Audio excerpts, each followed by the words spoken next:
Bapak Ibu, jamaah sekalian yang dirahmati Allah Subhanahu wa taala, pernah suatu hari Imam Ahmad didatangi seorang yang curhat masalah kesulitan hidupnya. Sampai dia bertanya, "Wahai Syekh, sampai kapan kita harus bersabar?" Maka beliau menjawab, "Sampai kedua kakimu berada di surga." Sampai kedua kakimu menginjakan surga. Dan Rasulullah SAW juga sama pernah didatangi salah seorang sahabatnya yang menjelaskan tentang bagaimana beratnya bertahan di atas keimanan. Ada di antaranya orang-orang yang sampai mati bertahan atas keyakinannya di atas kalimat tauhid. Kemudian Rasulullah SAW singkat cerita menjawab, "Hatta talqauni ilal qud," sampai engkau bertemu denganku di telaga Qud. Artinya bahwa selama hidup kita tidak boleh meletakkan kesabaran.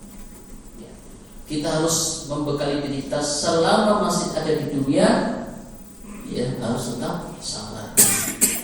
Orang-orang yang hari ini bisa bertahan untuk rumah tangganya, dia adalah orang yang sabar ketika rumah tangga.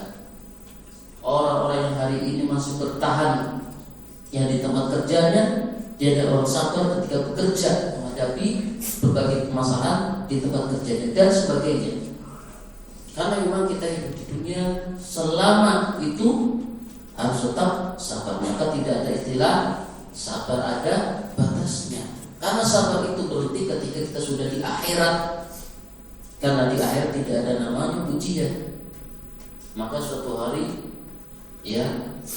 Rasulullah SAW bercerita tentang kondisi penduduk surga. Saking nikmatnya, saking tingginya fasilitas surga, tidak ada yang namanya proses dan ujian. Jadi ada penduduk surga minta kepada Allah untuk bercocok tanam, padahal semua yang diinginkan sudah diberikan oleh Allah SWT. Kemudian diceritakan bahwa kali ini saya ingin bercocok tanam. Maka Allah berikan biji-bijian, sekali tanam langsung berbuah, tidak ada proses menunggu. Karena memang demikian akhirat, tidak ada yang namanya menunggu. Maka Bapak Ibu yang dirahmati Allah SWT, ada sesuatu yang penting, poin penting berkaitan dengan kesabaran. Yang pertama, sabar adalah ibadah, karena itu adalah perintah Allah Subhanahu wa taala, "Ya ayyuhalladzina ista'inu bis-sabri was-salat, innallaha ma'as-sabirin." Hai orang-orang beriman, mohonlah pertolongan dengan sabar bersolat. Sesungguhnya Allah bersama dengan orang-orang yang sabar. Maka dalam ayat lain, "Isbiru warabitu," sabarlah dan tetap di atas kesabaran. Maka jangan sampai kita menyerah dari ujian.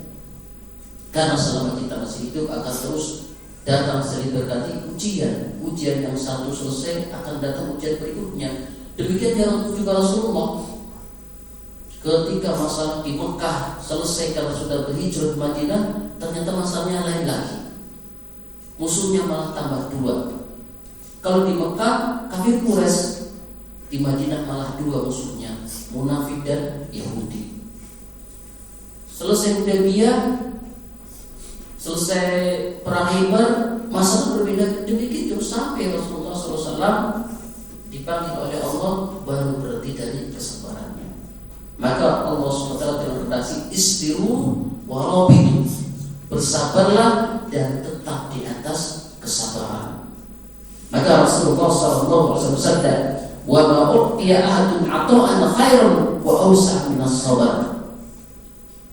Tidaklah seorang diberi suatu pemberian yang lebih baik dan lebih luas daripada kesabaran. Maka sekali lagi anggapan yang salah bahwa sabar itu ada batasnya sehingga dia menjadikan seorang menyerah, tidak tangguh, mental tempe istilah sini. Padahal tidak demikian. Kata Rasulullah, tidaklah seorang diberi suatu pemberian yang lebih baik dan lebih luas daripada kesabaran. Maka Ibnu Katsir mengomentari ayat tersebut bahwa Allah bersama orang-orang yang sabar, yaitu ma'iyah khusus. kebersamaan khusus Allah kepada hambanya, yaitu kebersamaan bersama pertolongan, taufik dan penjagaan. Maka sabar bukan sekedar menahan diri, tetapi jalan mendapatkan pertolongan Allah Subhanahu wa ta'ala. Yang kedua, ulama membagi kesabaran menjadi beberapa pembagian. Yang pertama, sabar dalam ketaatan, dan hari ini bulan Ramadan adalah ujian kesabaran kita, ujian lahir batin, ujian kita menahan lapar dan haus, dan ujian menahan hawa nafsu.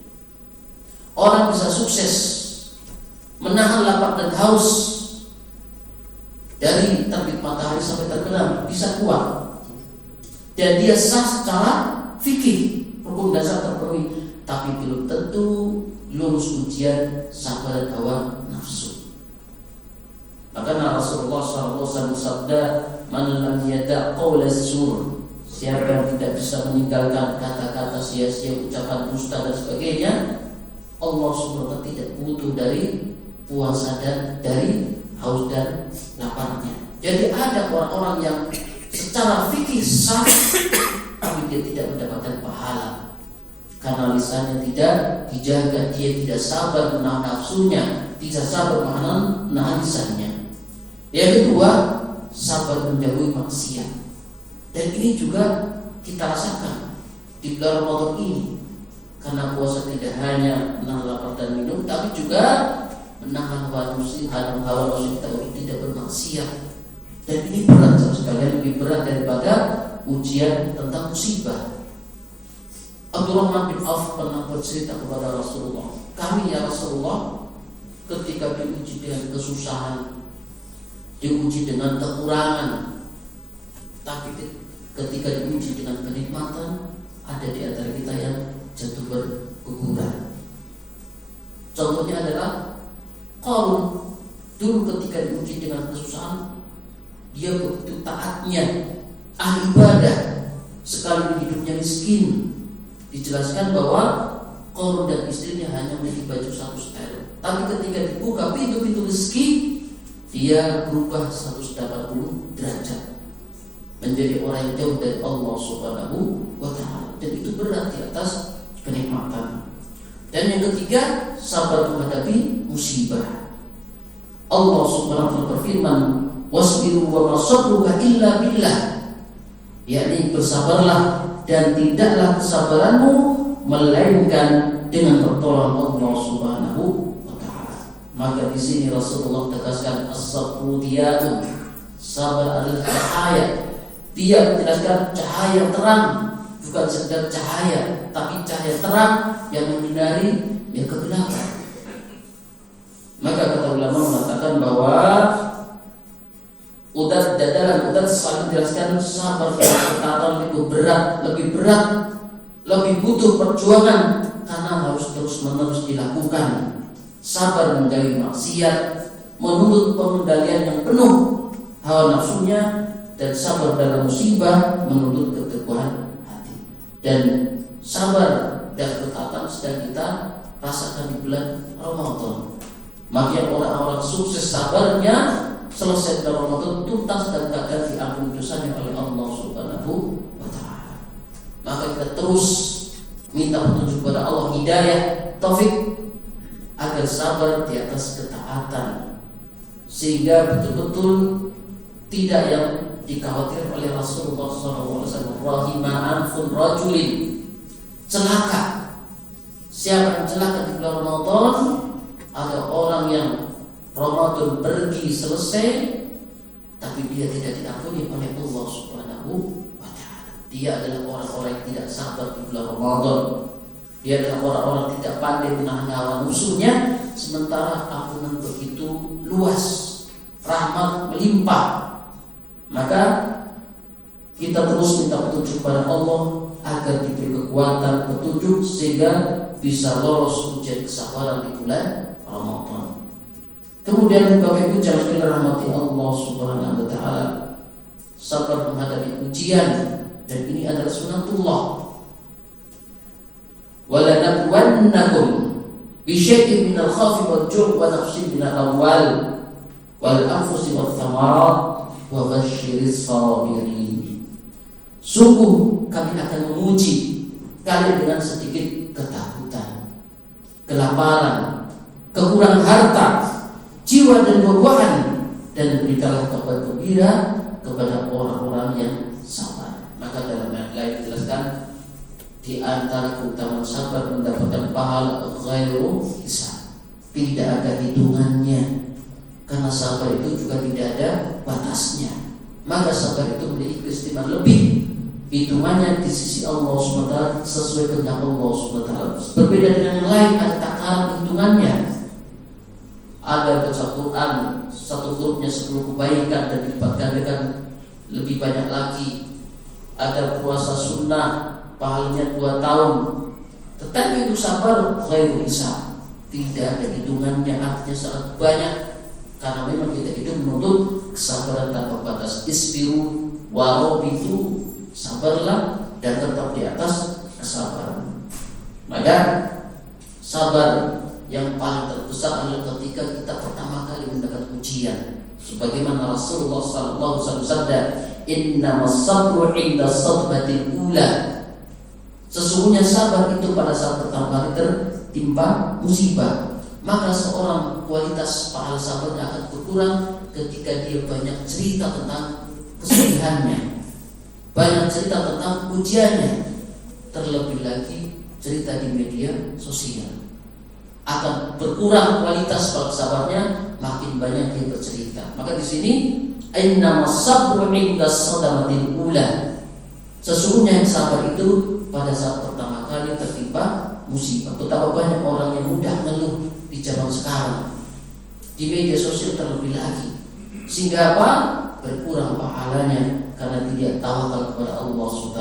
Ringannya, tipisnya kesabarannya, kecilnya tawakal kepada Allah Subhanahu wa ta'ala. Yang terakhir, Bapak Ibu harus dirahmati Allah Subhanahu wa ta'ala, bahwa ujian kesabaran yang tinggi, yang istimewa adalah sabar di bulan Ramadan. Allah Subhanahu wa ta'ala berfirman, ya ayyuhalladzina amanu kutiba 'alaikumus shiyam kama kutiba 'alal ladzina min qablikum la'allakum tattaqun. Maka balasan dari kesabaran di bulan Ramadan adalah istimewa, yakni takwa. Takwa adalah posisi seorang hamba dekat spesial di sisi Allah Subhanahu wa ta'ala. Inna akramakum 'indallahi atqakum. Sesungguhnya yang paling mulia di antara kalian di sisi Allah adalah yang paling takwa di antara kalian.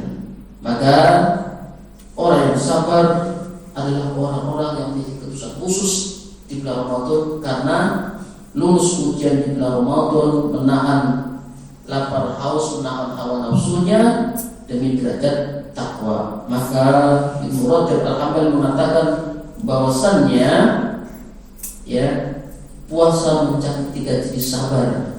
Sabar dalam ketaatan, sabar dalam meninggalkan syahwat, dan sabar di atas rasa lapar. Maka siapa saja yang sukses untuk ketiga ini, maka dia sangat besar kemungkinannya diampuni oleh Allah Subhanahu wa ta'ala. Maka kita berharap dengan harapan yang besar, selesai bulan Ramadan, bersih dosa-dosanya sebersih bayi yang baru lahir dari rahim ibunya. Amin ya rabbal alamin. Semoga Allah SWT memberikan kita petunjuk agar kemudahan-kemudahan di bulan Ramadan bisa kita rasakan, karena tidaklah kita mampu istiqomah di bulan Ramadan kecuali atas hidayah Allah Subhanahu wa ta'ala. Amin ya rabbal